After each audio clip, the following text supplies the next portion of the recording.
Finland NATO का नया member बन गया। नाटो जिसको कहते हैं नॉर्थ अटलांटिक ट्रीटी ऑर्गेनाइजेशन, वो इस मिलिट्री अलायंस में शामिल होने वाला 31वां देश है।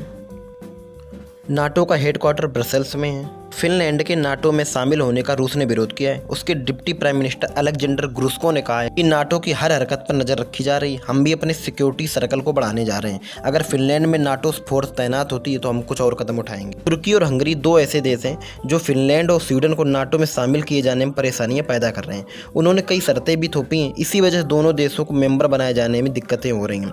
बहरहाल फिनलैंड तो इस ग्रुप में शामिल हो गया, अब स्वीडन पर नजर है। अब हम ये जान लेते हैं कि नाटो है क्या। नाटो का पूरा नाम नॉर्थ अटलांटिक ट्रीटी ऑर्गेनाइजेशन है। यह यूरोप और उत्तरी अमेरिकी देशों का एक सैन्य और राजनीतिक संगठन है। नाटो की स्थापना 4 अप्रैल 1949 को हुई थी। इसका हेडक्वार्टर बेल्जियम के ब्रुसेल्स में है। नाटो की स्थापना के समय अमेरिका समेत 12 देश इसके सदस्य थे। अब 30 देश सदस्य हैं, जिसमें 28 यूरोपीय और 2 उत्तरी अमेरिकी देश हैं।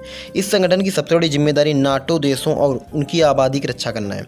नाटो के आर्टिकल 5 के मुताबिक इसके किसी भी सदस्य देश पर हमले को नाटो के सभी देशों पर हमला माना जाता है। 1952 में नाटो से जुड़ा तुर्की इसका एकमात्र मुस्लिम सदस्य देश है। दूसरे विश्व युद्ध के बाद सोवियत संघ को रोकने के लिए अमेरिकी और यूरोपीय देशों ने सैन्य गठबंधन बनाया, जिसे नाटो के नाम से जाना जाता है। दूसरे विश्व युद्ध के बाद सोवियत संघ और अमेरिका दो सबसे बड़ी ताकत बनकर उभरे, जो दुनिया पर अपना दबदबा कायम करना चाहते थे, जिससे अमेरिका और सोवियत संघ के संबंध बिगड़ने लगे। उनके बीच कोल्ड वार की शुरुआत हुई।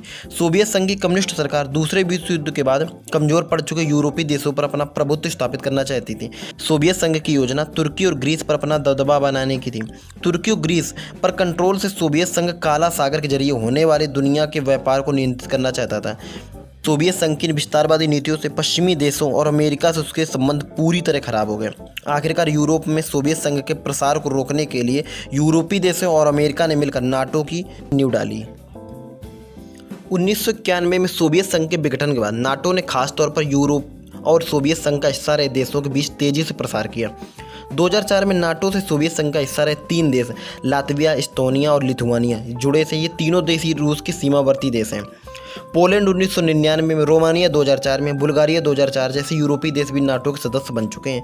ये सभी देश रूस के आसपास है और उनके रूस के बीच में केवल यूक्रेन पड़ता है। यूक्रेन पिछले कई वर्षों से नाटो से जुड़ने की कोशिश करता रहा है। उसकी हालिया कोशिश की वजह से रूस ने यूक्रेन पर हमला भी बोल दिया है। यूक्रेन की रूस के साथ 2200 किलोमीटर से ज़्यादा लंबी सीमा है। रूस का मानना है कि अगर यूक्रेन नाटो से जुड़ता है तो नाटो की सेनाएं यूक्रेन के बहाने रूसी सीमा तक पहुंच जाएंगी। और यूक्रेन के नाटो से जुड़ने पर रूस की राजधानी मॉस्को के पश्चिमी देशों से दूरी केवल 640 किलोमीटर रह जाए। अभी ये दूरी करीब 1600 किलोमीटर है। रूस चाहता है कि यूक्रेन ये गारंटी दे कि वो कभी भी नाटो में शामिल नहीं होगा। अच्छा, नाटो के पास अपनी सेना तो करीब 20,000 ही है, लेकिन उसके सभी सदस्यों की सेना को मिलाकर उसके पास 30 लाख से ज़्यादा एक्टिव सैनिक हैं। 2020 में सभी नाटो सदस्यों का संयुक्त सैन्य खर्च वैश्विक सैन्य खर्च के 57% से अधिक था।